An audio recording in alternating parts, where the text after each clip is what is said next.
Close your eyes for a moment and picture a world without a single electric light.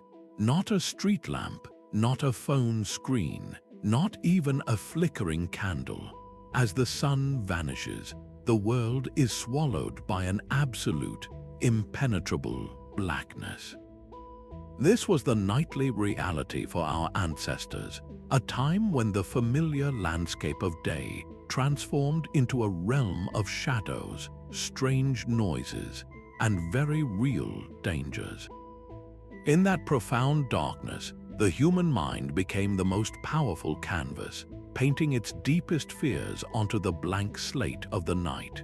And from that canvas emerged some of humanity's most enduring and haunting creations, the stories of creatures that never, ever slept. Why would cultures across the globe, separated by vast oceans and millennia, independently dream up beings like vampires, demons, and vengeful spirits who possessed this one terrifying trait? It seems like a simple detail, but it's the key that unlocks a profound understanding of the ancient human experience. These tales were far more than just campfire stories designed to scare. They were sophisticated tools for survival, for building community, and for confronting the terrifying mysteries of existence itself. This journey will take us deep into the heart of that primordial darkness, to a time when the rustle of leaves could be a monster's breath, and the feeling of being watched in the empty night was a constant, chilling companion. We are about to explore the fascinating reasons why ancient people told stories about creatures that never slept, and in doing so, we will uncover truths not just about them, but about us. We will travel from the frozen forests of the north with their wendigos to the sun-baked tombs of Egypt with their restless aku, tracing the common threads of fear, curiosity, and the desperate need for explanation that bind all humanity together. We will see how these myths served as early warning systems, as moral compasses, and even as the first attempts at psychology, allowing people to externalize their inner demons and give a name to their most private anxieties. By understanding why a vampire cannot face the sunrise or why a demon is always watching, we gain a unique window into the ancient mind. We connect with the universal shiver of fear that travels down your spine when you're home alone at night and hear an unexpected sound, a feeling that has not changed in 100,000 years. These legends still hold a powerful grip on our imagination today because they speak to something fundamental within us, something that all the light in the world cannot fully illuminate. So prepare to uncover the secrets of the sleepless, to see the night through the eyes of those who first dared to give shape to its terrors, and to discover why these ancient echoes still whisper to us in the dark. Think about the most profound silence you have ever experienced, then multiply it by 1,000. Before the hum of appliances and the distant glow of cities, nightfall was an event. It wasn't just the absence of light, it was an active presence, a physical weight of blackness that pressed in on the senses. In that world, your eyes became nearly useless. Your hearing, however, became hyper-attuned to every snap of a twig, every rustle in the undergrowth. Was that the wind, or was it something else, something moving with purpose just beyond the firelight's feeble reach? This sensory deprivation is a key ingredient to the terror. When you can't see, the mind desperately tries to complete the picture, and it almost always fills in the blanks with the worst possible scenario. That unidentified sound isn't a falling branch, it's the careful footstep of a predator. That shadow isn't just a trick of the moonlight, it's a crouching form. Our ancestors lived with this reality every single night. They were biologically diurnal creatures suddenly stripped of their primary sense, trapped in a landscape where other creatures, wolves, big cats, rival humans, were perfectly adapted to thrive. This isn't a philosophical fear, it's a hardwired, evolutionary survival instinct. The dark was quite literally deadly, and from this fertile ground of genuine life or death vulnerability, the first seeds of the sleepless monster were sown. If the night itself was the enemy, then the creature that called it home became the ultimate antagonist. Giving that danger a name and a shape was a revolutionary act. A vague, creeping dread is paralyzing, but a vampire, a demon, those are problems you can understand. You can learn their weaknesses, you can create rituals to ward them off, you can tell stories about how others survived an encounter. The monster that never sleeps gave a face to the faceless fear. It transformed the random chaos of the night into a narrative. Instead of being helpless victims of an indifferent universe, people could now become protagonists in their own story, armed with garlic, holy symbols, or simply the knowledge to stay inside after dark. This primal fear is the universal starting point. Every culture, no matter how isolated, has a version of this story because every human, for the vast majority of our history, has shared the same visceral experience of the setting sun and the long, watchful wait for dawn. Now let's take that primal fear of the dark and add a layer of human intellect to it. The human mind is an incredible pattern-seeking machine. It craves explanations. For our ancestors living in a world without microscopes or meteorological reports, the line between the natural and the supernatural was incredibly thin. When a perfectly healthy person in the village suddenly fell into a fever and died within days, the question, why, hung in the air, demanding an answer.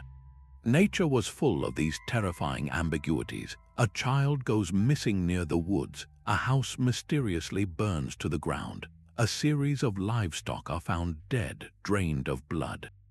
In the absence of scientific understanding, these events weren't just tragedies. They were profound, frightening mysteries, and a mystery without an answer is far more terrifying than a monster you can name. This is where the myth-making genius of humanity truly shines. By inventing a creature that never sleeps, a vampire, a demon, a night-prowling spirit, our ancestors provided that crucial answer. They imposed a narrative order onto the chaos of random misfortune. Suddenly, that unexplained death wasn't a senseless act of a capricious universe, it was the work of a specific villain. This being had a motive, perhaps an insatiable hunger or a vengeful grudge. More importantly, it often had a weakness. This transformation from chaos to story is psychologically profound. Think about the difference between feeling helpless against an invisible, unknown force versus having a defined enemy. In the latter scenario, you have agency. If a vampire is causing the sickness, then you know what to do. You can hang garlic over the doorway. You can place a rosary on the afflicted person's chest. You can even exhume the body and stake it through the heart. These rituals, born from the myth, gave people a sense of control. They were actions that could be taken, a protocol to follow in the face of terror. This is not so different from how we, today, might create detailed emergency plans for natural disasters. The plan itself provides comfort, a structure that helps manage the fear of the unpredictable. The sleepless creature became a vital part of an ancient diagnostic system. It was a catch-all explanation for the otherwise inexplicable. Consider the concept of a wasting disease, a term used for illnesses like tuberculosis or certain cancers. The symptoms, pale skin, severe weight loss, coughing up blood, could easily be mapped onto the legend of a vampire slowly draining the life force from its victim under the cover of night. This wasn't a foolish belief, it was a logical conclusion based on the evidence available. The myth provided a coherent, if terrifying, framework that made the world feel less random. It satisfied that fundamental human need to look at an event and understand not just what happened, but why it happened. In this way, these stories were the earliest forms of science and psychology combined, offering both an external cause for events and a way to manage the internal anxiety they provoked. But these stories did more than just explain the frightening unknown. They also served as the invisible pillars holding ancient societies together.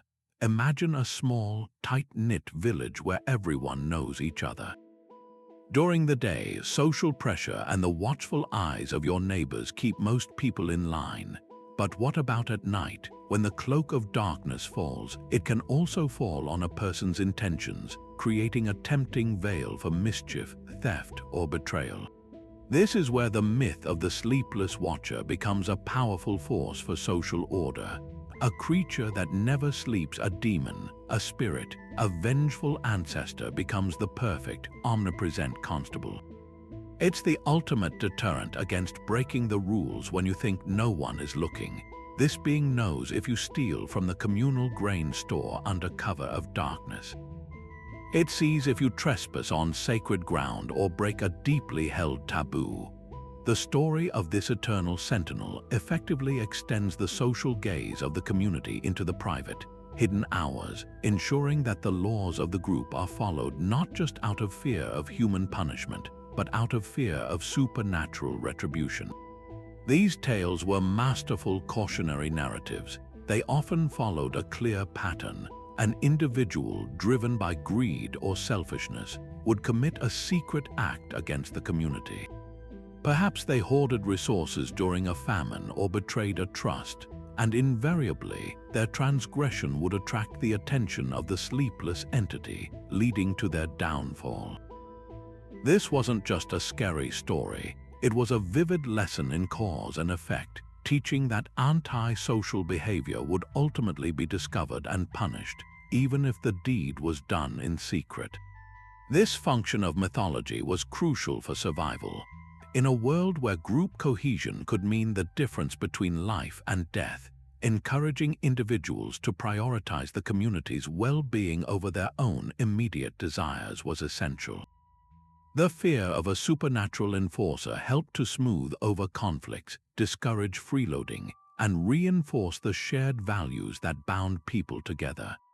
It was a psychological tool that promoted trust and cooperation by making the consequences of betrayal feel immediate and terrifyingly real. This idea connects to a concept we might recognize today as the panopticon effect, the feeling of being perpetually watched which influences behavior. Long before modern surveillance, ancient myths created their own form of social surveillance, one that was internalized by every member of the community. You didn't need a guard at every door if everyone genuinely believed that a pair of supernatural eyes was always upon them. This reveals the incredible sophistication of these ancient narratives. They weren't primitive superstitions, they were ingenious social technologies.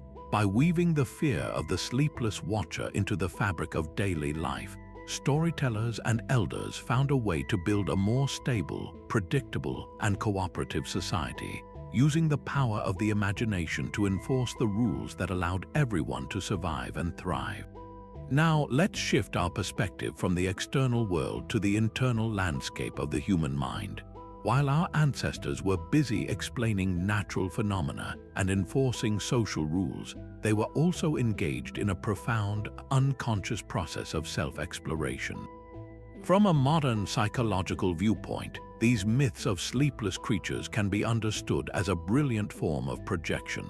This is a defense mechanism where we take our own unsettling feelings, forbidden desires, or unacceptable impulses and attribute them to an external entity.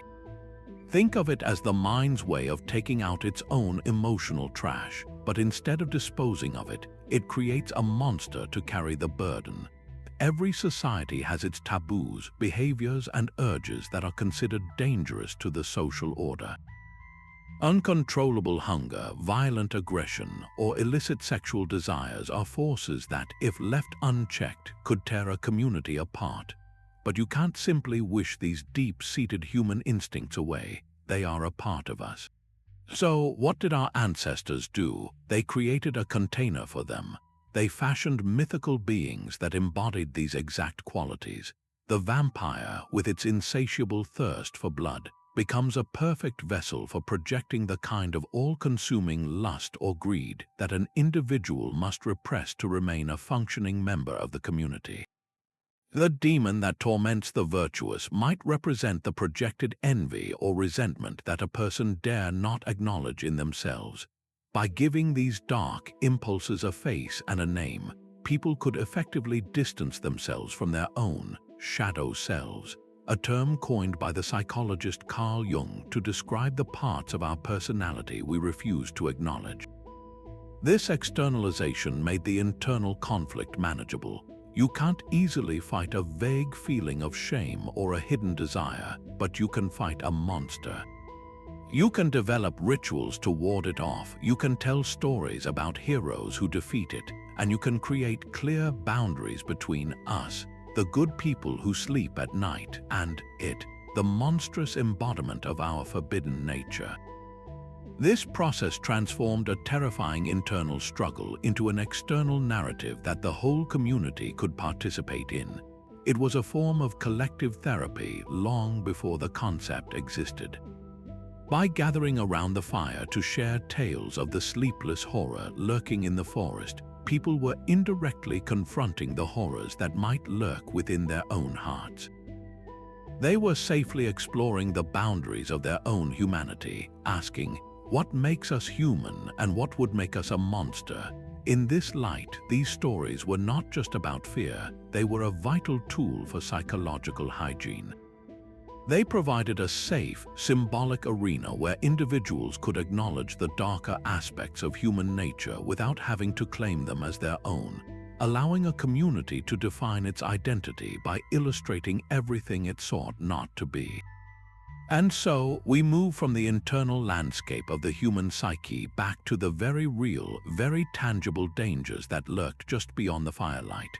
The fear of the dark wasn't just a psychological state. It was a rational response to a world teeming with predators for whom the night was a hunting ground. For our ancestors living in small settlements often surrounded by wilderness, the threat of a wolf pack, a prowling bear, or a stealthy big cat was a constant and sobering reality. These animals were masters of the darkness, possessing senses far superior to our own. Their attacks were swift, silent, and deadly. How do you convey the sheer, gut-wrenching terror of such a threat to a child, or impress upon a young hunter the absolute necessity of vigilance? You could simply state the facts, but a dry warning is easily forgotten. Instead, our ancestors did something far more powerful. They turned the predator into a monster. This act of personification was a masterstroke of communication. The wolf, already a fearsome creature, was transformed into a werewolf, a being that combined the animal's strength and ferocity with human intelligence and cunning, making it infinitely more terrifying. The stealthy leopard, whose spotted coat made it vanish into the dappled shadows, became a demonic shapeshifter that could blend into the night itself. This exaggeration wasn't just for dramatic effect, it served a crucial survival purpose. By amplifying the animal's natural traits into supernatural horrors, the stories made the lessons unforgettable. A tale about a pack of wolves is concerning, but a story about a horde of undead ghouls driven by an insatiable hunger and led by a master vampire, that's a narrative that sears itself into memory. It transforms practical advice into epic lore.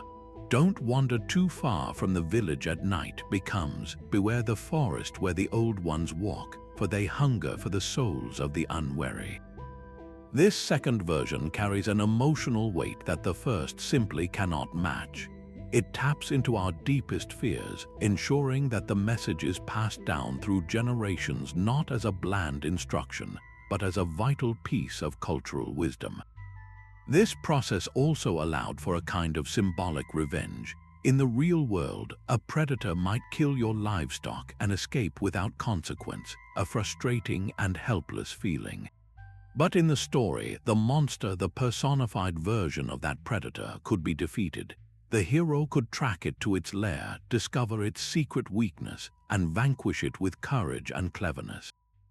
This narrative arc provided a psychological satisfaction, a sense of justice and control over forces that in daily life were often unpredictable and overwhelming. The myth, therefore, wasn't a denial of reality, but a reframing of it. It took the cold, hard facts of a dangerous world and wrapped them in a story that was easier to understand, to teach, and to emotionally process. The creature that never slept became the ultimate symbol of the natural world's relentless, watchful danger, a constant reminder that when the sun went down, the rules of the world changed, and humanity was no longer at the top of the food chain. But what if the monster wasn't just a story, or a symbol, or a warning? What if people were actually seeing these creatures with their own eyes? This brings us to one of the most compelling and personal connections between myth and reality, the direct, terrifying experience of sleep disorders. For our ancestors, the line between a nightmare and waking reality was often blurry, and conditions like sleep paralysis provided what felt like undeniable physical proof that something was visiting them in the night. Imagine waking up, your mind suddenly alert but finding your body completely frozen, unable to move a single muscle. You try to scream but no sound emerges. And then you sense it, a crushing weight on your chest, making it difficult to breathe. In the shadowy corner of the room, a dark figure begins to detach itself from the gloom, moving toward you with silent, malevolent intent. This is not a mere bad dream. It is a hallucination so vivid, so sensorially overwhelming, that it feels more real than the room itself. Today, we understand this as sleep paralysis, a well-documented neurological phenomenon that occurs when the brain's mechanism that paralyzes the body during dream sleep to prevent us from acting out our dreams doesn't switch off immediately upon waking. But for someone living 1,000 years ago, or even just a few centuries back, this experience had only one possible explanation: you were under attack. The sensation of pressure on the chest was the old hag or a demon sitting on you, suffocating the life from your body. The shadowy figure in the corner was a vampiric spirit or an incubus, a literal supernatural predator that had pinned you down. These were not abstract fears, they were first-hand accounts. When multiple people in a village reported similar encounters, the feeling of being held down, the presence of a malevolent being, it created a powerful, corroborated body of evidence. This shared testimony gave the myths an unshakable foundation. It was one thing to hear a story about a creature that crept into homes at night. It was another to have your neighbor swear that it had happened to them just last week, describing the exact same details you yourself had experienced in a moment of terror. This universal human experience provides a direct pipeline from the inner workings of the brain to the folklore of a culture. The specific imagery often varies by region, reflecting local beliefs. In Newfoundland, the phenomenon is called the old hag. In Southeast Asia, it might be a ghost sitting on the chest. In medieval Europe, it was a succubus or incubus. But the core experience is strikingly consistent across the globe: wakefulness, paralysis, pressure, and a terrifying presence. These episodes were so traumatic that they demanded an explanation, and the existing myths about sleepless predators were the perfect fit. They gave a name and a shape to the invisible force that had invaded the most private, vulnerable space imaginable: one's own bed. In this way, the human brain itself became the most prolific and convincing author of monster legends, generating its own proof for the existence of the creatures that never sleep. Beyond the fear of predators in the night and the torment of sleep paralysis lies an even deeper, more universal anxiety, one that every human who has ever lived has had to confront. This is the fear of death, the great unknown, and what could be a more potent symbol for death than a being that never sleeps? Sleep is the cousin of death, a small, daily reminder of our own mortality. We close our eyes, we lose consciousness, and for a few hours we mimic the final state. So a creature that has transcended the need for sleep has, in a sense, also transcended the cycle of life and death. It exists in a perpetual state of wakefulness, an eternal vigilance that stands in stark contrast to our own fragile, temporary existence. Death itself is the ultimate sleepless watcher. It never rests, it never blinks, and it claims everyone in the end. By creating stories about vampires, zombies, and other undead beings, our ancestors were attempting to personify this abstract, terrifying force. They were giving a face to the faceless. Instead of fearing an impersonal, inevitable end, they could fear a specific entity with habits and weaknesses. This made the concept of death somewhat more manageable. You can't negotiate with the abstract concept of mortality, but you can try to hide from a vampire by staying inside at night. You can't defeat the inevitable decay of the grave, but you can destroy a zombie with a blow to the head. These stories transformed an overwhelming philosophical terror into a narrative problem that could, at least in theory, be solved. This is why the concept of the undead is so powerful and so prevalent across cultures. These beings occupy a liminal space, a threshold between the world of the living and the world of the dead. A vampire is not truly alive, yet it is not fully at rest. It is a walking contradiction, a body without a soul or a soul without peace. This state perfectly mirrors our own deep-seated anxiety about what, if anything, comes after we draw our last breath. Is there nothing? Is there an afterlife? Or is there some horrible in-between state? The vampire, trapped in its eternal half-life, gives form to that terrifying possibility. It allows people to explore the worst-case scenario for the afterlife without having to fully commit to the belief.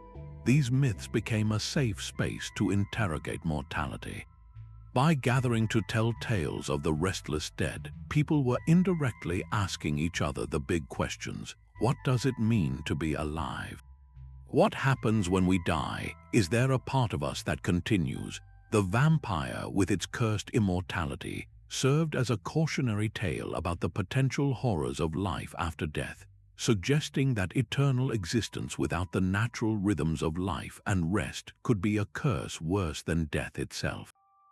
In this way, the creature that never sleeps became a profound philosophical tool, a dark mirror that reflected humanity's deepest existential fears and allowed them to be examined in the flickering light of a storytelling fire. To see how these powerful psychological and social forces actually operated within a specific civilization, we can journey to the banks of the Nile and examine the ancient Egyptians' profound and intricate relationship with the dead. For them, the afterlife was not a distant, abstract concept but a tangible reality that existed parallel to the world of the living, separated by the thinnest of veils. Within this belief system, the concept of the Aku, or the vengeful dead, was a pervasive and deeply feared element. These were not the peaceful, justified souls who had passed through the weighing of the heart ceremony and found favor with Osiris. The Aku were the restless ones, the spirits who had been wronged in death or denied the proper rituals needed for their eternal peace. Imagine a spirit so aggrieved that it could break free from the constraints of the underworld, returning to the world of the living, not as a benevolent ancestor, but as a malevolent force of chaos. Their primary characteristic in the context of our exploration was their relentless nature. The Aku never slept. They were perpetual watchers from the other side, eternally vigilant in their mission to inflict suffering, causing unexplained illnesses, financial ruin, and family discord. But what's truly fascinating is the specific reason behind their restlessness. The Aku were almost always created by a failure of the living, an improper burial, a neglected tomb, or, most commonly, a failure by descendants to provide the ongoing food and drink offerings that sustained the spirit in the afterlife. This belief system transformed the fear of a sleepless entity into a powerful mechanism for social continuity. It enforced a sacred, non-negotiable duty upon every generation. You weren't just honoring your father or grandfather by maintaining their tomb and bringing offerings. You were actively ensuring they remained at peace. Neglecting these duties wasn't simply a social faux pas. It was an act that risked unleashing a supernatural plague upon your own household. the sleepless Aku became the ultimate enforcer of filial piety and religious obligation. This provides a brilliant cultural example of our earlier point about social norms. The myth gave a terrifyingly concrete answer to the timeless question of why misfortune strikes. If a family experienced a sudden string of bad luck, the first question might not have been, "What did we do wrong?" but rather, "Whom have we failed to honor?" The explanation was built in. The cause was a specific, restless spirit whose motivations were understood. This offered a clear solution: appeasement through renewed rituals and offerings. It transformed a random tragedy into a solvable problem, restoring a sense of order and control. The Aku were the Egyptian version of the sleepless watcher, perfectly tailored to their cultural values of mat or cosmic order. By threatening to disrupt that order, they paradoxically worked to uphold it, ensuring that the sacred chain of memory and obligation between the living and the dead remained unbroken for centuries. This brings us to a darker yet equally vital function of these myths: their power to define us by creating or terrifying them.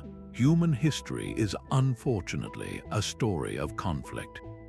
When resources were scarce or territory was contested, the neighboring tribe, the rival village, or the nomadic people from over the mountains weren't just competitors, they were the unknown. And in the absence of understanding, the human imagination, fueled by fear and suspicion, can paint the outsider in the most monstrous of colors. This is the psychological process of othering, and the concept of a creature that never sleeps was a devastatingly effective tool for it. Think about it: what could be more fundamentally alien than a being that doesn't share the basic human need for rest? Sleep is a universal human experience, a vulnerability we all share. To attribute sleeplessness to another group is to strip them of that shared humanity. It suggests they operate on a different, unnatural rhythm, making them inherently strange, unpredictable, and threatening. If we need to sleep to function, but they are always awake, always watching, always scheming, then they are not like us. They are something else entirely. This dehumanization is a critical step in justifying violence. It's much harder to raid, conquer, or exterminate people you recognize as fathers, mothers, and children with their own dreams and fears. But it becomes tragically easier to wage war against a horde of subhuman monsters who are portrayed as having no such vulnerabilities or emotions. The myth transforms a complex political or territorial dispute into a simple, epic battle between the forces of light and the legions of darkness. We can see this pattern echoed throughout history, long before the modern era. The ancient Greeks often referred to outsiders as barbarians, a term that originally mimicked the sound of what they perceived as nonsensical, animal-like babbling. But this concept could easily be amplified into something more sinister.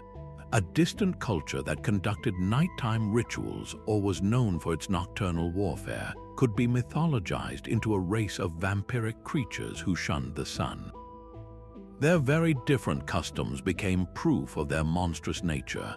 This wasn't just slander, it was a strategic narrative. By creating a story about a sleepless enemy at the gates, leaders could solidify group identity and foster internal solidarity. The message was clear: our way of life is under threat from an incomprehensible evil. We must band together, set aside our petty differences, and follow our chief or king to survive. The real, nuanced reasons for conflict, competition for land, water, or trade routes were overshadowed by a more emotionally powerful and morally simplistic story. This use of mythology shows its immense power not just as a way to understand the natural world, but as a weapon to shape social and political reality. The creature that never slept became a propaganda tool, turning human enemies into mythical fiends and justifying actions that would otherwise be unthinkable within the moral code of the community. It reveals that these stories were not merely passive reflections of fear, but active instruments used to mobilize people, define boundaries, and rally a population against a common, dehumanized foe. While the night brought terror, it also brought a breathtaking spectacle that captivated ancient sky watchers, the cosmos itself. High above the fearsome shadows of the earthly realm, the heavens presented a different kind of permanence, one that may have inspired a more awe-filled version of the Eternal Watcher. Consider the moon, that great silvery lantern in the sky. Unlike the sun, which abandons the world each evening, the moon is often present during the day, faintly visible, and then dominates the night. It waxes and wanes in a predictable, cyclical dance, but it is never truly gone. For a culture tracking time by the lunar cycle, the moon was a constant, sleepless companion. Its pale, unblinking face could easily be seen as a vast eye, watching over the world when humanity was at its most vulnerable. But the moon was not alone in its vigilance. In the northern latitudes, ancient observers noticed something remarkable about certain stars. These were the circumpolar stars, which, due to their alignment with the Earth's axis, never set below the horizon. They simply wheeled in a great, endless circle around the fixed point of the North Star, Polaris. While other constellations rose and fell, these steadfast stars were always there, eternal sentinels in the vault of night. It takes little imagination to see how these perpetual lights could be interpreted as the campfires of the gods, or the eyes of powerful spirits who never closed their gaze. This celestial observation provided a divine counterpoint to the monstrous earth-bound predators. If there were evil creatures that never slept, prowling the darkness below, then surely there must also be benevolent, powerful entities that never slept, watching from the heavens above. This duality is crucial. The concept of the sleepless being wasn't monolithic. It could represent both a threat and a comfort, depending on its nature. The cyclical patterns of these celestial bodies also offered a profound metaphor that resonates deeply with the themes of death and rebirth found in many monster legends. The moon doesn't just disappear, it dies, becoming a sliver of darkness, only to be reborn again, growing full and bright. This cycle mirrors the very essence of the vampire myth, a being that dies, yet returns to a kind of life, caught in an eternal loop outside of nature's normal rhythm. The stars that vanish with the dawn return predictably with the dusk, just as the fears of the night recede with the sunrise, only to gather again with the coming darkness. By weaving these cosmic patterns into their stories, ancient people were grounding their mythology in the most fundamental and observable truths of their universe. The stories weren't just arbitrary inventions, they were reflections of a cosmic order that they could see with their own eyes. The Eternal Watcher in the sky became a symbol of that order, a reminder that even in the midst of chaos and fear, there were constants, there were cycles, and there was a pattern to existence that transcended the temporary terrors of the dark. This connection elevates the myth from a simple, scary story to a sophisticated cosmological statement, showing how humanity has always looked to the heavens to make sense of the mysteries here on Earth. But let's turn our focus inward now, to a more intimate and personal kind of torment, one that doesn't require a dark forest or a supernatural predator, because the battlefield is the mind itself. For anyone who has ever experienced the profound frustration of insomnia, the myth of the creature that never sleeps takes on a deeply personal and resonant meaning. Imagine lying in your bed, the house silent around you, the world outside asleep. Yet for you, sleep is a distant shore you cannot reach. Your body is exhausted, but your mind is a whirlwind of thoughts, worries, and regrets, replaying conversations from yesterday and inventing problems for tomorrow. In this state of hyper-alert exhaustion, a peculiar shift occurs. The night is no longer just dark, it feels actively hostile. The silence isn't peaceful, it's heavy and accusing. It's in this vulnerable, lonely space that the mythical monster finds its most potent parallel. the creature that never sleeps becomes a perfect, powerful metaphor for the experience of insomnia and chronic anxiety. It's as if a malevolent force has taken up residence in your own head, a personal demon whose sole purpose is to deny you the peace of rest. This isn't a monster you can ward off with garlic or a holy symbol. Its domain is your own consciousness. The relentless 24/7 wakefulness of the vampire or the demon mirrors the exhausting, unending cycle of anxious thoughts.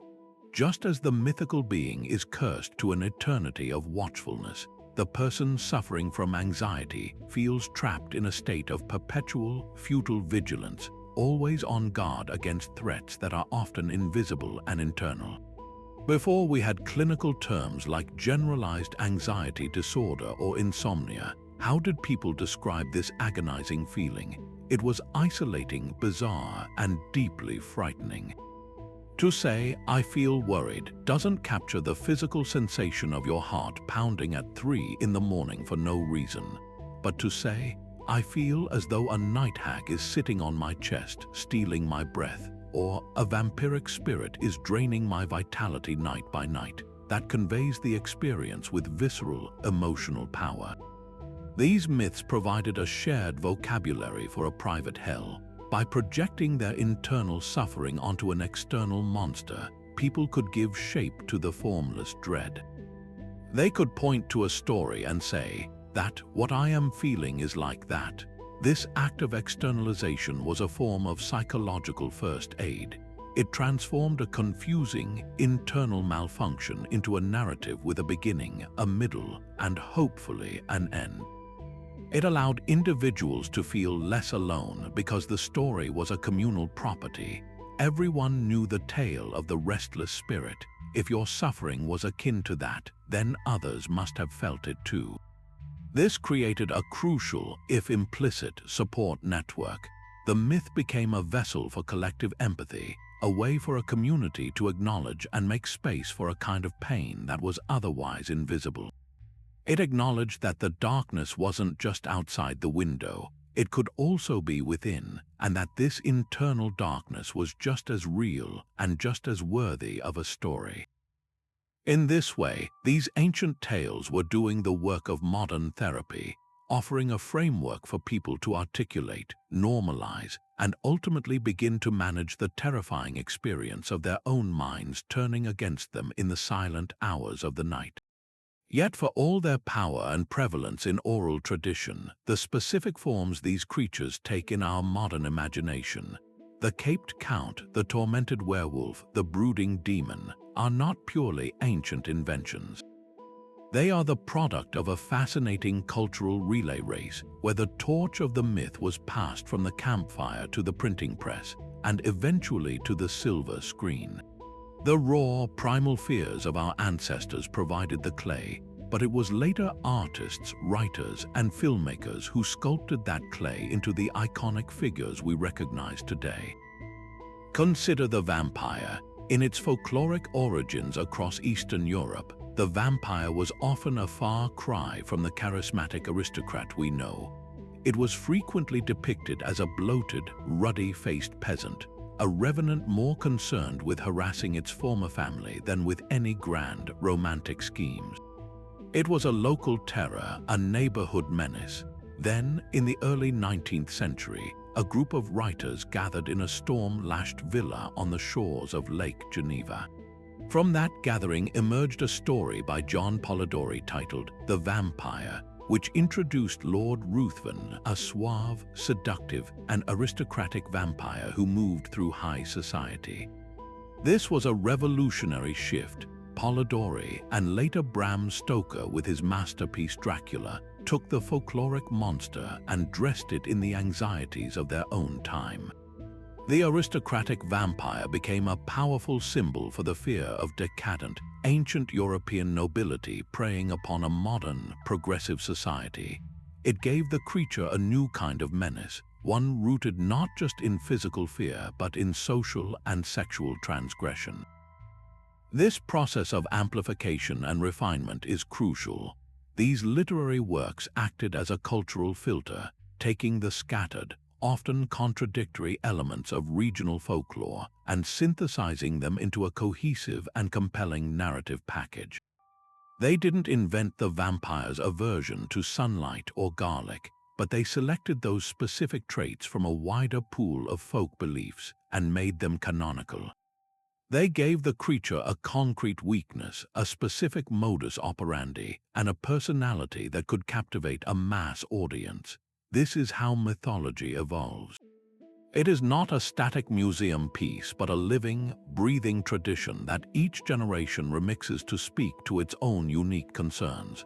The sleepless creature, in its essence, is a timeless archetype, but its outward appearance is a mirror reflecting the fashion, technology, and fears of the era that gives it shape. The Gothic novels of the Victorian era, with their fascination with death, repression, and the exotic, created a vampire that was a perfect villain for their age. Later, in the 20th century, cinema would take this refined literary version and amplify it even further, adding the penetrating stare, the hypnotic power, and the dramatic transformation that are now inseparable from the image. This artistic journey demonstrates that our monsters are not born fully formed from the void.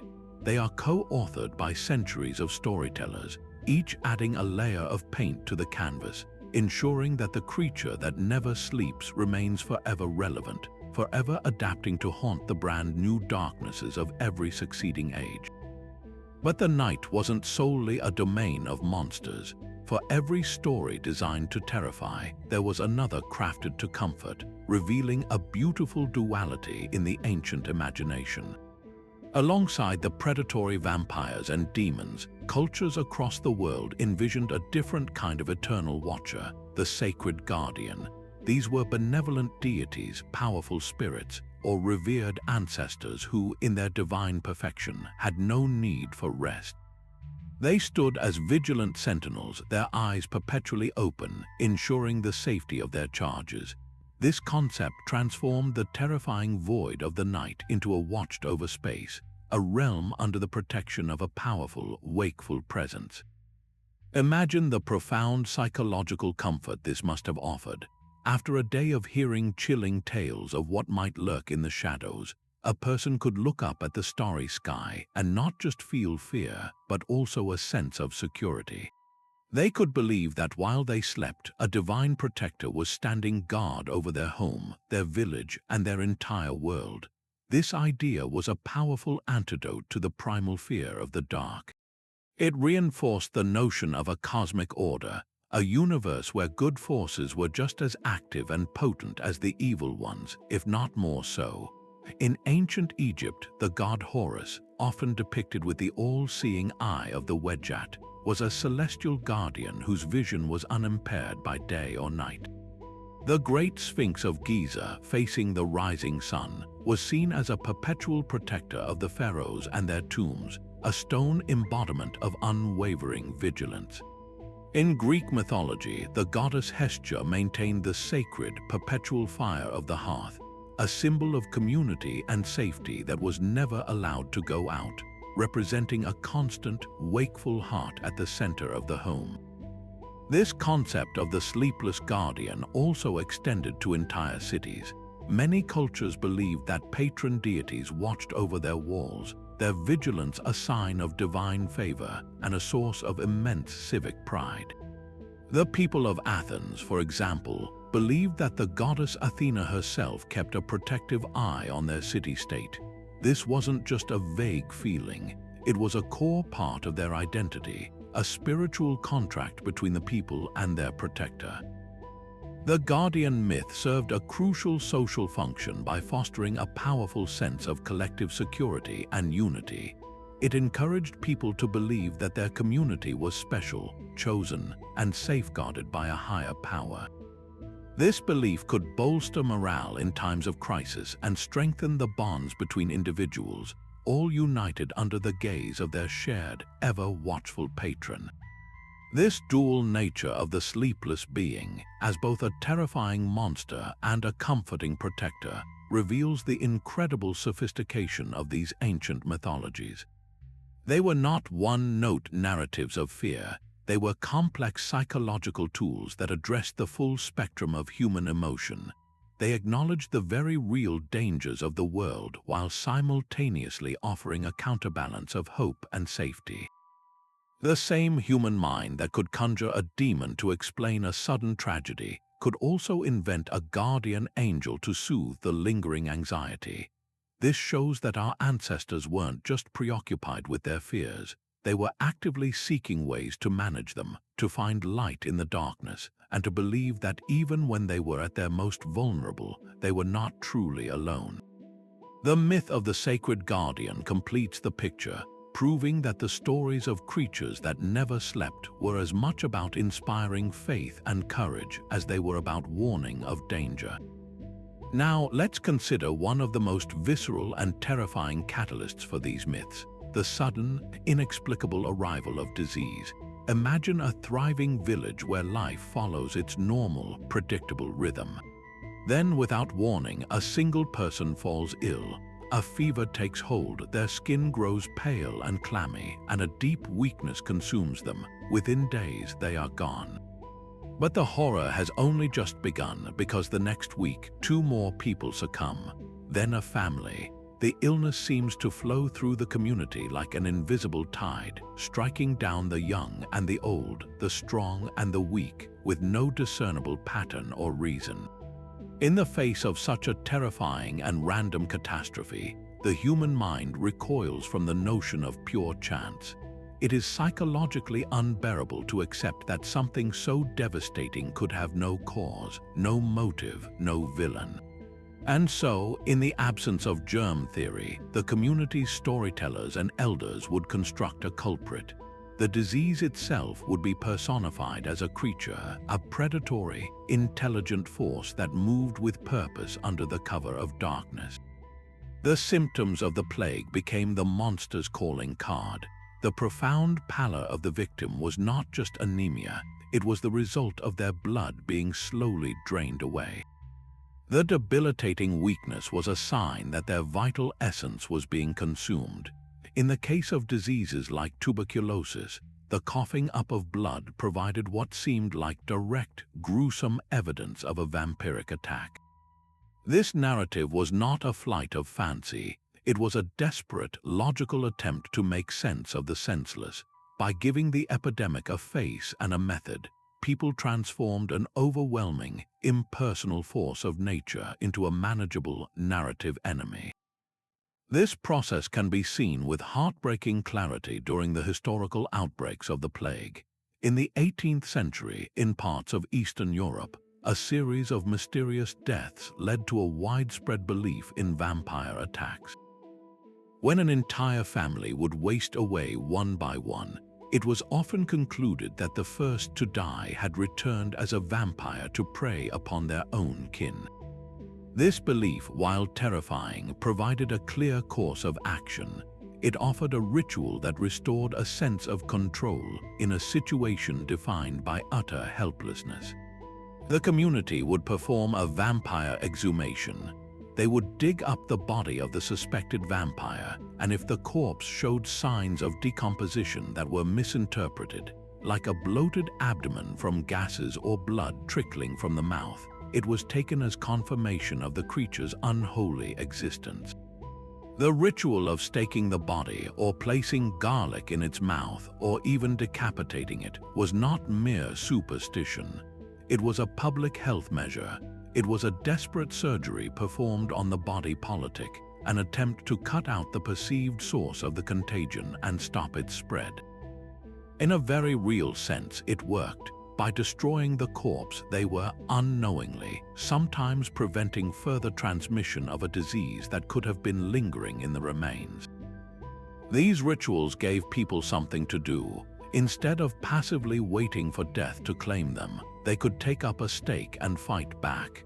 This granted them a crucial sense of agency, a feeling that they were not merely victims but active participants in their own survival.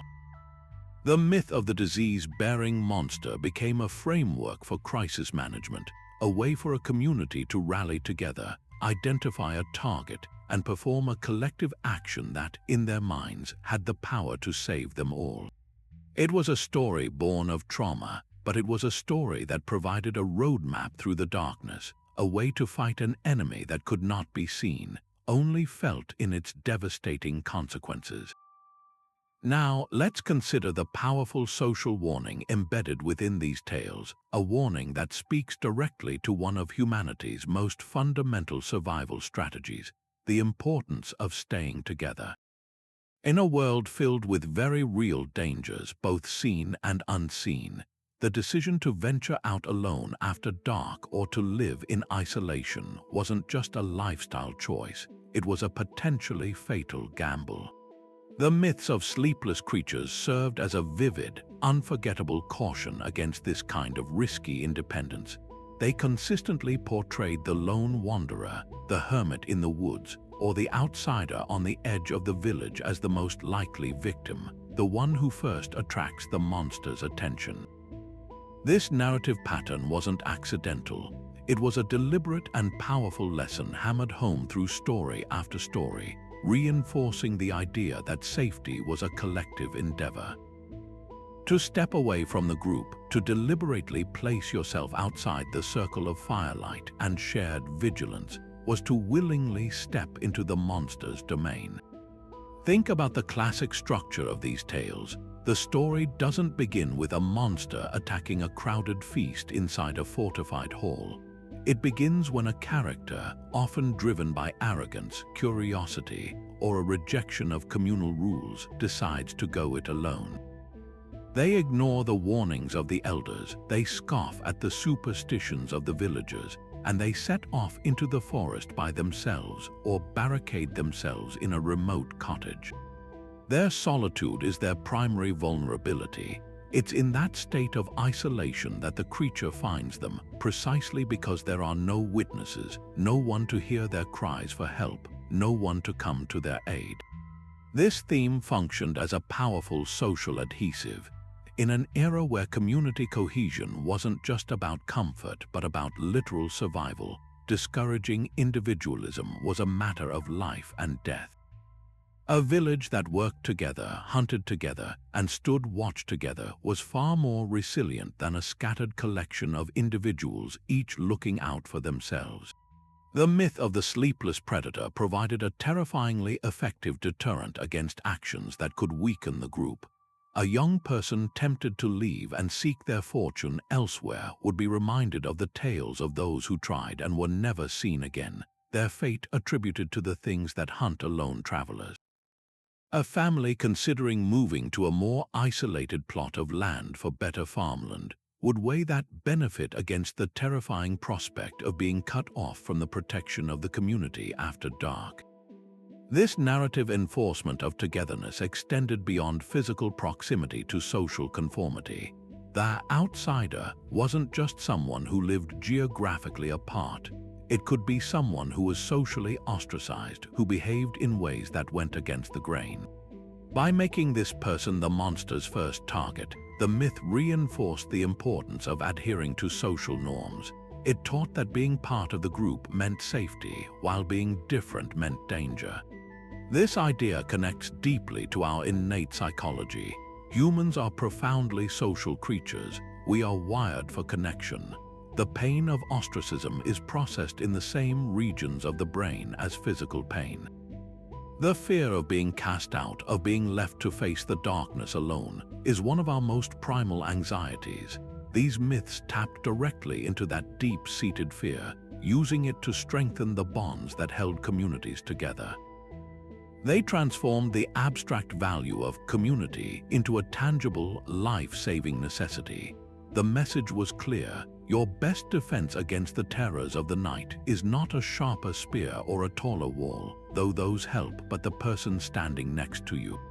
Your survival and the survival of everyone you love depends on the strength of your connections. The creature that never slept, therefore, became an unlikely guardian of social harmony. Its imagined threat ensuring that people remained united, cooperative, and ultimately safer in a world that was truly frightening for any individual facing it alone. While the power of social pressure and the terror of disease are powerful forces in shaping these myths, Some of the most compelling evidence for these creatures came not from the community, but from the startling testimony of individuals themselves, testimony born from the mysterious and often frightening quirks of the human brain. Modern neuroscience now provides us with a fascinating lens through which to view these ancient accounts, suggesting that many so-called eyewitness encounters with supernatural beings were actually the result of genuine, albeit misunderstood, neurological and psychological phenomena. Consider the rare but well-documented condition known as clinical lycanthropy. This is not a supernatural curse, but a profound psychiatric delusion in which a person holds the unshakable belief that they can transform into an animal, most commonly a wolf. Imagine the impact of such a condition in a small, pre-scientific village.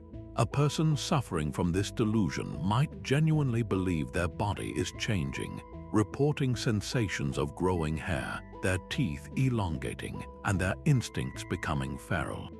They might begin to act like a wolf, crawling on all fours, growling, and even seeking raw meat. For their family and neighbors, this isn't a medical condition. It is a terrifying, real-time transformation. The individual isn't lying. They are experiencing a powerful alteration of their sense of self, a breakdown in the brain's ability to correctly map and perceive the body. Now combine this with other states like parasomnia, which includes sleepwalking and night terrors. A person in a fugue state or a severe episode of sleepwalking can perform complex actions while remaining entirely unconscious, wandering miles from home and engaging in bizarre behaviors with no memory of it afterward. If an individual with clinical lycanthropy were to enter such a state, the stage would be set for a seemingly undeniable werewolf encounter. The person might vanish from their home at night, be found miles away in the forest, disoriented and perhaps even aggressive upon being awakened, with torn clothing and scratches from pushing through brambles. For any witness, the conclusion would be inescapable. They had just interrupted a werewolf in the midst of its transformation or its nightly hunt. This provides a physical, tangible foundation for the legend. It's no longer just a story. There is a living, breathing person whose very behavior seems to confirm the myth. These rare but dramatic events would have been seared into the community's memory, becoming the cornerstone of local folklore, told and retold as incontrovertible proof that such creatures walked among them. The myth, in this case, becomes the only logical framework available to explain a bizarre and frightening reality. Without concepts like neurology or psychiatry, the only explanation that could possibly account for a man believing he is a wolf and acting upon that belief was that he was, in fact, becoming a wolf. This grounding of the supernatural in disturbing real-world human experience gave these legends a powerful credibility that pure imagination could never achieve, connecting the deepest fears of the community to the tangible, inexplicable suffering of one of its own. Yet, these myths did more than just enforce social rules or explain external threats. They also provided a secret, shadowy theater where society's most forbidden desires could be played out safely upon the stage of the imagination. The creature that never sleeps is not merely a predator. It is often a seducer, a figure of immense and dangerous allure who offers a glimpse into a world of transgression. Consider the classic vampire not as a mindless monster, but as a being of ancient wisdom and intoxicating charm. It possesses a knowledge of the world that spans centuries, coupled with a sensual power that can overwhelm the will of its victims. This combination is profoundly threatening to a structured, traditional society. The vampire doesn't just kill, it tempts. It offers a dark alternative to the rigid constraints of daily life, a world of nocturnal passion, eternal youth, and freedom from moral laws. This figure becomes the perfect embodiment of everything a society forbids, but its members might secretly fantasize about: unchecked sexuality, the pursuit of pleasure without consequence, and access to secrets beyond the understanding of ordinary people. The very act of staying awake all night, of operating outside the sanctioned rhythm of day and night, was itself a deeply transgressive act in many ancient and medieval cultures. The nighttime was the domain of witches, sorcerers, and those engaged in illicit affairs. To be awake when the rest of the world slept was to place yourself outside the community, both literally and symbolically. Therefore, a being that is constitutionally nocturnal, that exists in a perpetual state of this transgression, becomes the ultimate symbol of rebellion against the natural and social order. These stories functioned as a kind of psychological safety valve. They allowed individuals to explore the thrill of taboo desires, the allure of power, the draw of sensual abandon, the curiosity about forbidden knowledge from the safety of a narrative. You could, for a moment, imagine what it might be like to yield to the vampire's invitation, to experience that ecstatic surrender, all while knowing that by the story's end, the moral would be reaffirmed. The consequence for such transgression was always severe: destruction, damnation, or a cursed existence. This duality is key. The myth simultaneously acknowledges the powerful appeal of the forbidden and reinforces the necessity of resisting it. It gives a face to the internal conflict between our civilized selves and our primal urges. By projecting these taboo desires onto an external monster, people could flirt with the idea of breaking the rules without actually endangering the stability of their community. The sleepless creature becomes a scapegoat for our own shadowy longings, a warning that the price of indulging in forbidden fruit is the loss of one's soul, one's humanity, or one's place in the world of the living. It was a way for society to stare into the abyss of its own repressed desires and then quickly draw back, shuddering but secretly fascinated. And beyond all the profound explanations for fear, for order, and for social control, we cannot overlook one of the most fundamental and enduring reasons these stories persisted. They were simply wonderfully entertaining. After a long day of hard labor, when the evening meal was finished and the world outside the fire's glow was a wall of blackness, what was there to do? There were no books for most, no screens, no distractions beyond the simple human voice. In that space, the storyteller became the center of the universe, a weaver of worlds whose only tools were words, expressions, and the willing imaginations of their audience.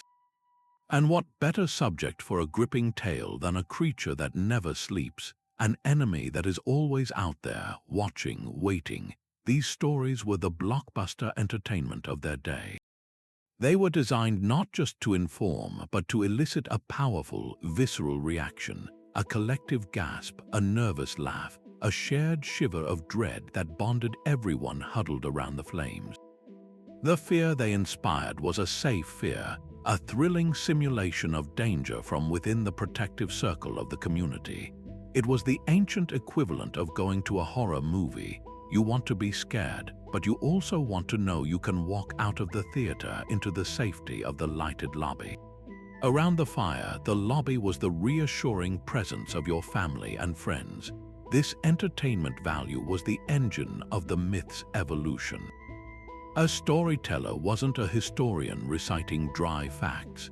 They were a performer competing for the attention and admiration of their audience. If a particular detail made people lean in closer, say, describing the vampire's claws as being like shards of obsidian, or the demon's whisper as the sound of dry leaves scraping against stone, that detail would be emphasized and expanded upon in the next telling. The hero's escape had to become more clever, the monster's weakness more obscure, the stakes of the encounter even higher. This constant process of embellishment and adaptation meant that the myths were never static. They were living narratives refined by generations of performers to be as captivating as possible. The stories that failed to hold an audience's attention were gradually forgotten, fading away like echoes in the dark.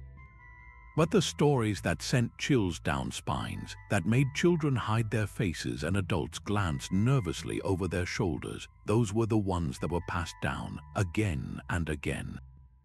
The sleepless creature was the perfect protagonist for this purpose. Its inherent nature created instant tension. Unlike a bear or a wolf that might be sleeping, this thing was always active, always a potential threat. This allowed the storyteller to build suspense at any moment, day or night within the narrative. The monster's relentless nature meant the hero could never truly rest, mirroring the audience's own rapt attention, unable to look away from the tale.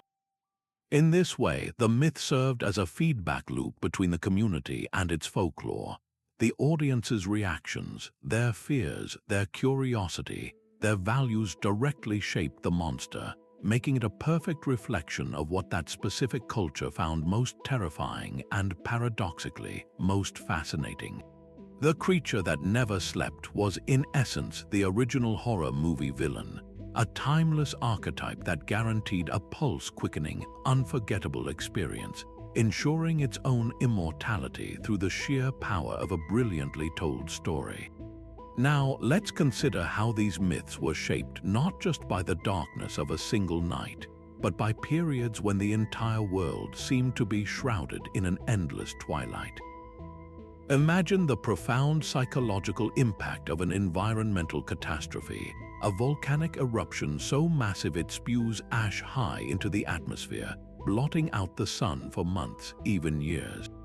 This wasn't a mere thought experiment for our ancestors. It was a terrifying reality. Events like the volcanic winter following the eruption of Mount Toba around 74,000 years ago, or more recently, the 1815 eruption of Mount Tambora, which led to the infamous Year Without a Summer, plunged entire regions into a prolonged, unseasonal darkness. During such times, the basic rhythm of life, the reliable cycle of day and night, the warmth of the sun, the growth of crops was violently disrupted. The world wouldn't just feel darker, it would feel fundamentally broken, as if the natural order itself had been overturned. In this prolonged state of semi-darkness, with temperatures plummeting and famine stalking the land, the primal fear of the dark would have been magnified 1,000-fold. The temporary night became a seemingly permanent condition, and with it, the stories of creatures that never slept would have taken on a terrifying new urgency. The myth was no longer just about the dangers of a single evening. It became a narrative for a world where the sun might never truly return, a world permanently ceded to the things that thrive in the gloom. This connection between myth and environmental trauma is a powerful one. The legendary Fimbulwinter of Norse mythology, a great winter lasting 3 years with no summer in between, heralding the coming of Ragnarök, reads like a cultural memory of a real, catastrophic climatic event. In such a scenario, the creatures of darkness are not just nightly annoyances, they are the heralds of the end times. Their increased activity in the stories would mirror the perceived increase in their domain in the real world. If the sun is weak and the days are short, then the power of the things that hate the sun must logically be growing. These myths can be seen as a form of collective processing.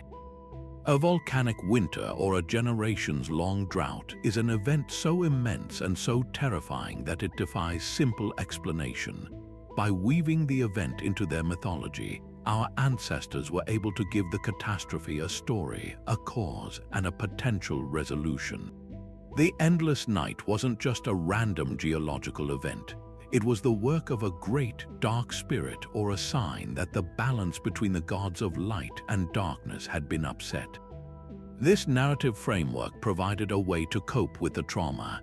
It offered a reason for the suffering and, crucially, a hope that the story had an ending, that the hero god would eventually slay the beast, or that the sun would be rescued from its captivity, restoring balance to the world.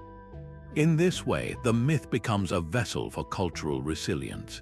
It encodes the memory of the disaster not as a dry historical fact, but as an epic struggle, ensuring that the lessons of survival, the importance of stored food, the techniques for enduring extreme cold, the locations of safe refuges, are passed down through the generations in a memorable, emotionally resonant form. The creature that never slept in this context becomes a symbol of the environmental stress itself, an immortal, relentless force of nature that must be understood and endured. But the monsters of the night were not always straightforward predators. Some of the most fascinating and enduring figures were the masters of misdirection, the cunning architects of chaos known as tricksters. While the vampire represents brute hunger and the demon embodies pure malice, the trickster introduces a far more sophisticated and psychologically complex kind of threat. These beings, like Loki from the frozen Norse realms or the clever spider Anansi from West African traditions, may not be explicitly cursed with eternal wakefulness, but their very essence is one of perpetual mental activity. They are the ultimate schemers, their minds constantly whirring with new plots and deceptions, making their nocturnal nature a function of their insatiable intellect. The danger they represent is not a simple physical attack in the dark. It is the far more unsettling peril of being outsmarted, of having your reality twisted by an intelligence that operates on a different, more fluid set of rules. This archetype speaks to a profound truth about the human experience, that chaos and unpredictability are as much a part of life as order and tradition. The trickster is the embodiment of that chaotic principle. They are the force that upends the status quo, that breaks the rules just to see what will happen, and that reminds everyone that even the most carefully laid plans can be undone by a clever lie or a perfectly timed deception. Where the vampire might threaten your life, the trickster threatens your understanding of the world itself. They operate in the gray areas, the moral ambiguities where things are never quite what they seem. This adds a crucial layer of psychological depth to the pantheon of night dwellers. The fear they inspire is not a jump scare, but a slow dawning dread, the realization that you've been played, that you trusted the wrong person, or that you never even saw the trap being laid. Loki, the shape-shifting god of mischief, is a perfect example. His exploits are not about monstrous strength, but about brilliant, often cruel, manipulation.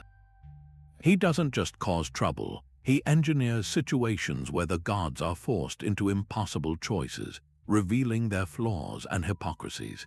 He is the ultimate agent of chaos, and his activities are frequently associated with the cover of night or shadowy places where deception thrives. Similarly, Anansi the spider, though often a cultural hero, is a master of wit and cunning who uses his intelligence to overcome larger, stronger opponents. His stories, told under the starlit skies of West Africa, are lessons in using one's mind as the ultimate weapon. The sleepless trickster, therefore, represents a more nuanced anxiety. It is the fear of the con artist, the betrayer, the silver-tongued stranger whose words are a web of lies. This archetype acknowledges that the greatest dangers in the dark are not always the ones that growl and snap, but the ones that smile and offer a hand, only to pull you into a carefully constructed pit. They teach that vigilance must extend beyond watching for physical threats to guarding against the manipulation of the mind, a lesson as relevant in the ancient world as it is in the age of digital misinformation. But if some sleepless beings represented the dangers of forgetting the rules, others served as the very embodiment of memory itself. This brings us to a profound and beautiful inversion of the myth, where the creature that never sleeps transforms from a threat into a sacred guardian of time. Imagine a spirit assigned to watch over an ancient burial mound for centuries, or an ancestral protector whose duty to their descendants transcends death itself. These entities are not cursed by their wakefulness, it is their divine purpose. Their eternal vigilance becomes a powerful symbol for the unending nature of time and the absolute necessity of remembering. In a world before written history, a community's identity, its laws, its victories, its very reason for being was stored not in books, but in stories, songs, and the sacred promises made to those who came before. This cultural knowledge was fragile, vulnerable to being lost with the death of a single elder or the disruption of a generation. The myth of the sleepless guardian addressed this profound vulnerability. It created a supernatural failsafe, a permanent witness who ensured that the chain of memory would never be broken. This being became the personification of the collective conscience, the living embodiment of the phrase, "Our ancestors are watching." It's the idea that a broken oath isn't just a secret between two people, it's an offense witnessed by the eternal spirits of the land. A forgotten tradition isn't just a change in custom, it's an insult to the generations who sacrificed to uphold it. This concept Chinese letter ed, the past an active, powerful voice in the present. It wasn't a dusty collection of old tales, but a living force with a stake in the outcome of daily life.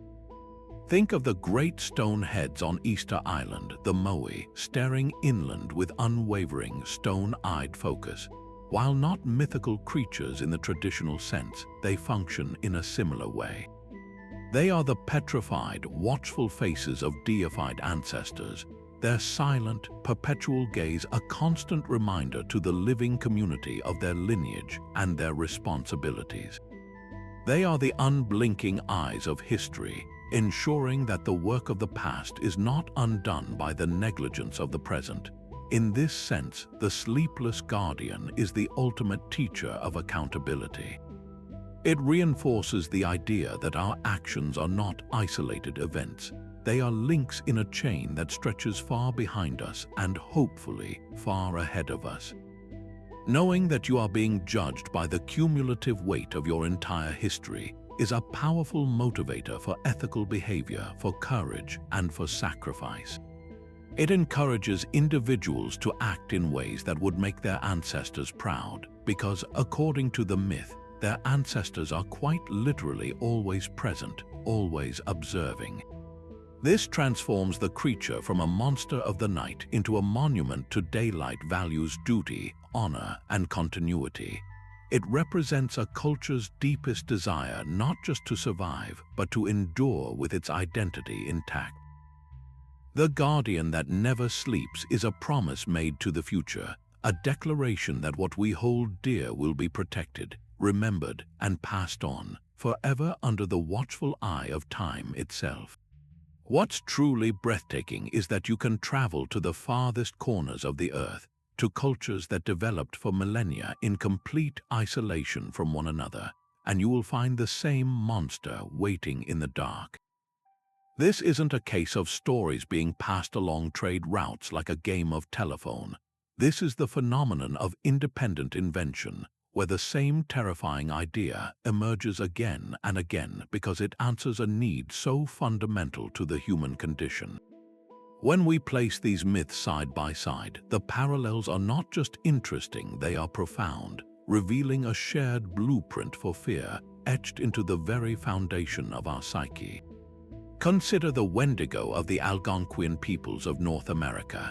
This is not merely a monster of the winter forest. It is the chilling embodiment of starvation and the taboo of cannibalism during the long, brutal months when food was scarce. The Wendigo is described as a gaunt, skeletal giant, its skin stretched taut over its bones, eternally cursed with a hunger that can never be satisfied. It is a creature of the bitter cold and the deep night, a personification of the environmental and psychological pressures of survival in a harsh landscape. Now journey thousands of miles away to the folklore of Eastern Europe and meet the Slavic vampire. While often depicted differently, the vampire shares a core trait with the Wendigo, an insatiable, predatory hunger that consumes the very life force of the community. Both creatures transform their victims, turning them into copies of themselves, spreading their curse like a disease. Then, turn your gaze to Persia and the myth of the Al or Alu, a malevolent spirit that preys on pregnant women and newborns, draining their blood and causing miscarriages. Here, the predatory hunger is specifically targeted, reflecting a universal, gut-wrenching anxiety about the vulnerability of new life. the connections become even more striking when we look at protective figures.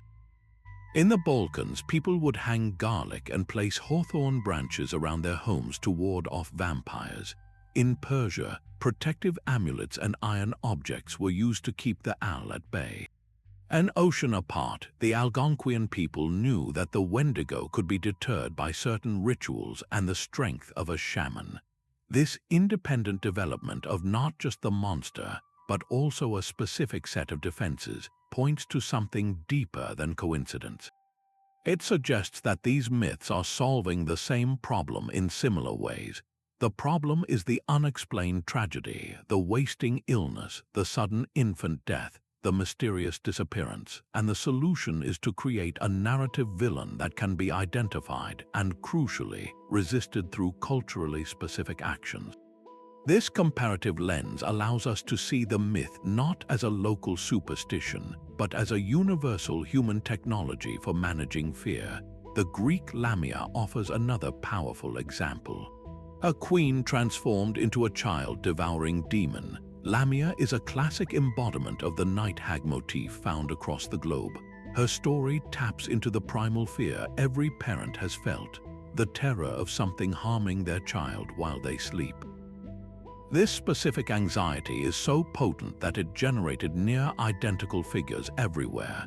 In the Middle East, there is Lilith. In Mexico, there is La Llorona. In countless other cultures, there is a female spirit associated with water or the night who is a danger to the unprotected young. The details of the story change to fit the local environment: a river spirit near water, a desert demon in arid lands. But the core function remains unchanged: to give a name and a face to the unimaginable tragedy of losing a child, and to provide a set of rules, like not leaving a baby unattended, that offer a sense of control over a fundamentally uncontrollable world. When we see the same story emerging in the frozen north, the sun-baked deserts, and the tropical forests, it becomes clear that we are not looking at random folklore. We are looking at the deep structure of the human mind. These parallels are a testament to our shared biological and psychological heritage. Every human, regardless of their origin, has known the fear of hunger, the protective instinct for their children, and the vulnerability that comes with darkness. Mythology was the ancient internet, the collective unconscious broadcasting the same urgent messages. By comparing these myths, we are essentially decrypting a universal code, one that reveals the core anxieties that have haunted humanity since we first gathered around a fire and wondered what lay beyond its comforting glow. Now let's focus on a fear that operates on a more subtle, almost psychic level: the ancient and pervasive dread of the evil eye. This isn't a fear of claws or fangs, but of a simple, unblinking gaze. The belief that a look, often one tinged with envy or malice, could physically harm you, your children, or your livelihood is one of the most universal superstitions in the world, found from the Mediterranean to the Middle East to Latin America.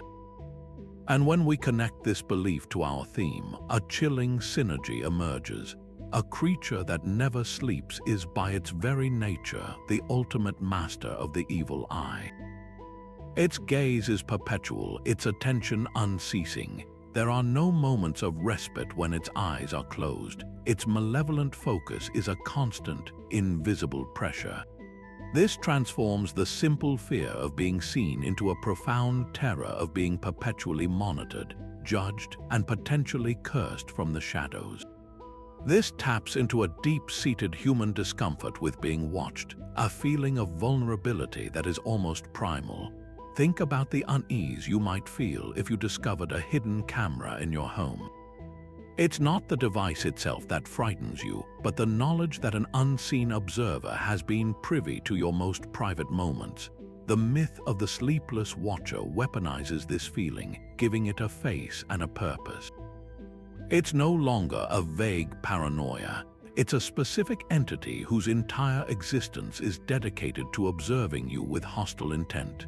This idea reflects an ancient, intuitive understanding of the psychological power of surveillance, long before any government could implement such a system.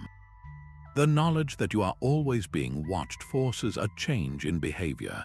It encourages self-censorship, conformity, and a constant, low-level anxiety. In a community that believed strongly in the evil eye, the myth of a demon that never blinked served as the ultimate social regulator. You wouldn't just avoid bragging about your good fortune for fear of attracting human envy. You would modify your entire conduct, even in private, for fear of attracting the attention of this eternal sentinel of spite. Its omnipresent gaze ensured that the community's values were upheld not just in public, but in the secret corners of every home. The creature's power lies not in a physical attack, but in the silent, corrosive effect of its never-ending scrutiny. It becomes a symbol for the destructive potential of envy itself, a force that can wither crops, sicken children, and turn luck sour, all without a single touch. By giving this force a physical form in a sleepless being, our ancestors created a powerful narrative about the dangers of jealousy and the importance of humility, crafting a myth that protected the social fabric by making the invisible threat of a malicious gaze feel terrifyingly real and ever-present. And so, the stories that once huddled around campfires have now found a new home, flickering across our movie screens and glowing from our e-readers. The journey of the sleepless creature from ancient folklore to modern pop culture is a testament to its incredible power as an archetype, a shape-shifter that refuses to be confined to the past. It's as if these beings absorbed the fears of our ancestors and then evolved, learning to speak the language of our contemporary anxieties. They are no longer just monsters lurking in the wilderness. They have infiltrated our cities, our technology, and our very social fabric, holding up a dark mirror to the unique terrors of the modern age. Consider the dramatic transformation of the zombie. The roots of the Walking Dead can be traced back to tales of vengeful spirits and soulless bodies, but the modern zombie apocalypse, popularized by films like George A. Romero's Night of the Living Dead and television series like The Walking Dead, is a creature of our time. It is not a single, calculating predator like a vampire, but a mindless, unstoppable horde. This shift is profoundly revealing. The zombie horde reflects a deep-seated, modern fear of losing our individuality, of being swallowed by the faceless mass. In an era of sprawling urbanization and globalized consumer culture, the zombie becomes a perfect metaphor for the dehumanizing aspects of modern life, the mindless consumption, the herd mentality, the terrifying ease with which a pandemic could sweep across our interconnected world. The apocalypse narrative isn't just about survival. It's a fantasy about the collapse of the complex, often alienating systems we depend on, forcing a return to a simpler, more primal state of existence where your community is your only refuge. The zombie's relentless, sleepless march mirrors our anxiety about global crises that seem to advance with the same inexorable, impersonal force. At the same time, the vampire has undergone an equally fascinating metamorphosis. Bram Stoker's Dracula was a creature of aristocratic corruption, a symbol of old-world decadence preying upon modern virtue. But in the late 20th and early 21st centuries, the vampire was reinvented as a tragic, romantic hero. Anne Rice's The Vampire Chronicles gave us Louis and Lestat, characters tormented by existential angst and a profound sense of alienation. This reinterpretation speaks directly to modern feelings of isolation and a search for identity in a fragmented world. The vampire's eternal life is no longer just a curse of damnation. It becomes a metaphor for the burden of consciousness, the pain of watching everyone you love grow old and die while you remain unchanged. More recently, the vampire has been used to explore themes of addiction and disease. the craving for blood is depicted with the same desperate urgency as a chemical dependency, mirroring societal struggles with substance abuse. The vampire's need to hide its true nature from society can be read as an allegory for the closet, for living with a stigmatized illness, or for any secret that forces a person to live a double life. This ability to adapt is the key to the myth's immortality. The creature itself doesn't change at its core. It is still a powerful, nocturnal being that feeds on humanity, but the aspects we choose to emphasize shift with the cultural tide. We project our current preoccupations onto its timeless form, using it as a safe container to explore taboos and anxieties that might be too difficult to address directly. This process of adaptation is happening faster than ever before, fueled by the relentless engine of global media. A monster that might have taken centuries to evolve in a localized oral tradition can now be reimagined and broadcast to millions in a matter of years. The Japanese ghost, or yurei, with its specific cultural rules and tragic backstory, has been absorbed into international horror, its themes of unresolved anger and technological haunting resonating with a global audience. The creature from the Black Lagoon has been reinterpreted as a symbol of environmental revenge, a manifestation of a poisoned natural world striking back at its polluters. The myth of the sleepless creature, therefore, is not a relic in a museum. It is a living, breathing entity in our collective consciousness. It is a language we use to talk about the things that scare us most, from the existential dread of climate change to the intimate terror of a rapidly spreading virus. These stories are our cultural immune system, creating a narrative framework to process real-world trauma. By watching a zombie movie, we are not just being entertained, we are subconsciously rehearsing for a collapse, working through our fears of social breakdown in a controlled, fictional environment. The creature that never sleeps has become our most durable and versatile storytelling tool, a dark and ancient friend that continues to walk beside us, whispering the fears of the present in the accent of the past, proving that as long as humanity has new anxieties, the old monsters will always find a way to stay awake. Now, let's turn our focus inward to the most private and punishing darkness of all, the darkness of a guilty conscience. Long before we had therapists or self-help books to explain the gnawing feeling of remorse, our ancestors had their myths, and they understood something profound about the human psyche. A troubled mind cannot rest. The creature that never sleeps, in this deeply personal interpretation, becomes the ultimate embodiment of an unquiet soul. It is no longer an external monster lurking in the forest, but a haunting, internal phantom born from our own transgressions.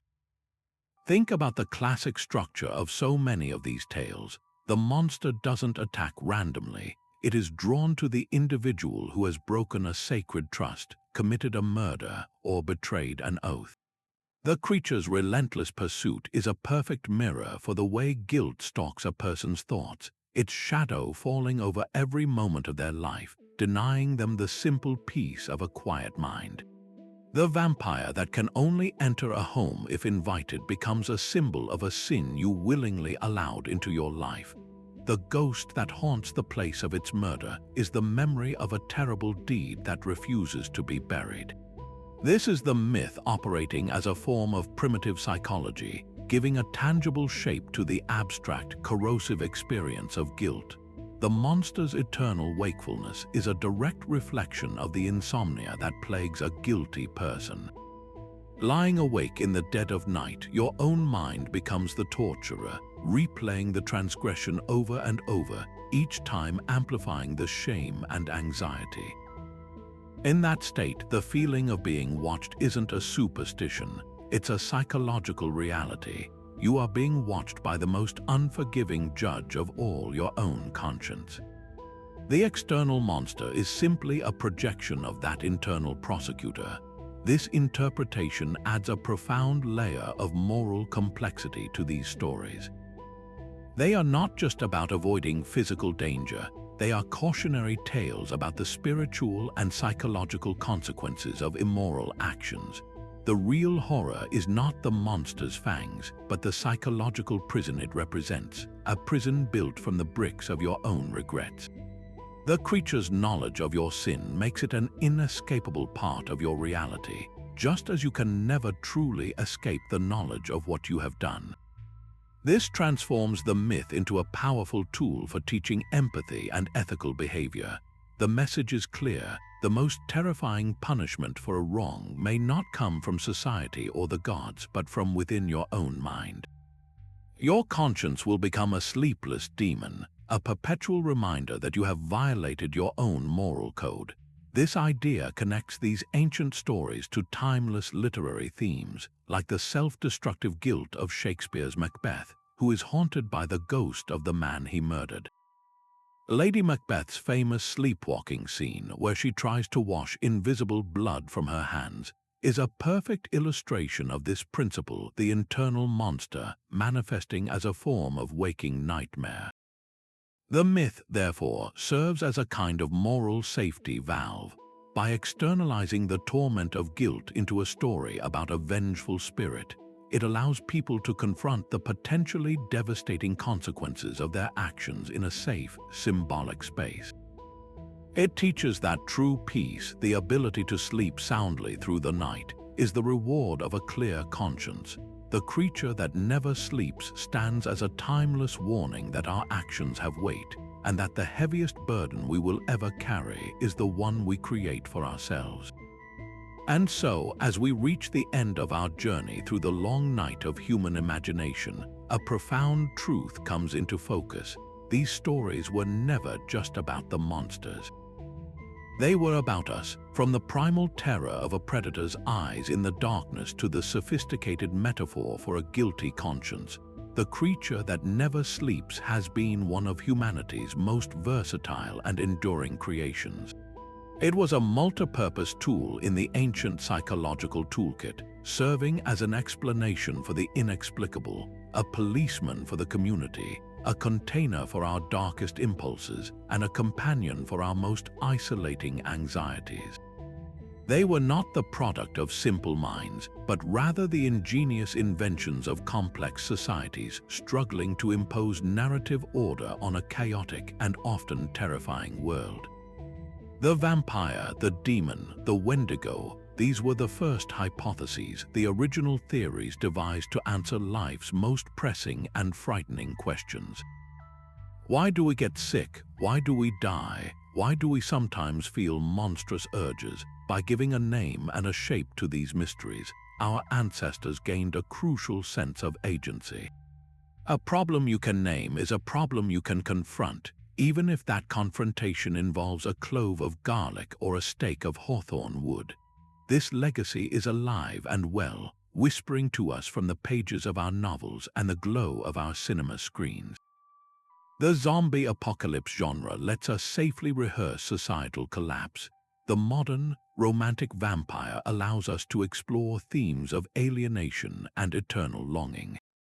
The specific monster may change its costume to reflect the anxieties of the age, swapping a cape for a viral pathogen, a haunted castle for a dystopian city, but its core function remains unchanged. It is the vessel into which we pour our collective fears, allowing us to examine them from a safe distance. This is why these tales feel so familiar, even when they are centuries old. They connect us to a chain of storytelling that stretches back to the very first campfire, where a shiver of shared fear became the first bond of community. They remind us that the darkness we fear today is the same darkness that our ancestors faced, and that the act of creating a story to light a candle against that darkness is one of the most fundamentally human things we can do. It is a tradition of resilience, a testament to our endless curiosity, and a powerful reminder that by giving our fears a name, we begin the process of understanding